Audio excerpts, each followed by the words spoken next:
mi verrebbe da scusarmi perché comunque credo sia uno spettacolo veramente poco felice.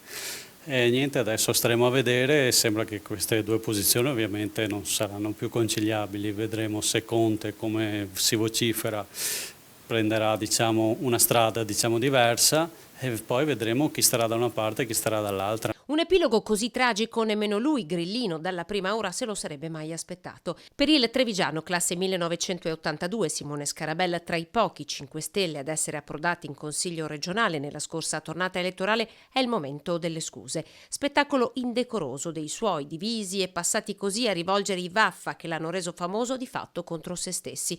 Una divisione che per Scarabella è ormai insanabile. Credo sia inevitabile che ci sia una netta divisione.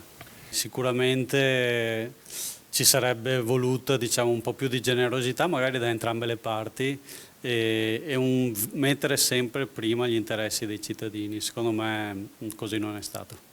Assicura che l'asse con il Partito Democratico già messo in piedi in diverse campagne elettorali del Trevigiano per le amministrative di settembre, come ad esempio il laboratorio politico del centrosinistra creato ad Oderzo, non vacillerà.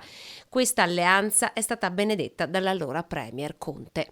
Non so Grillo cosa abbia intenzione di fare su questo. Qui in Veneto sarà una questione, una scelta diciamo più a livello personale, poi vedremo, cioè, le cose sono talmente recenti che credo che almeno un paio di settimane ci vorranno tutte.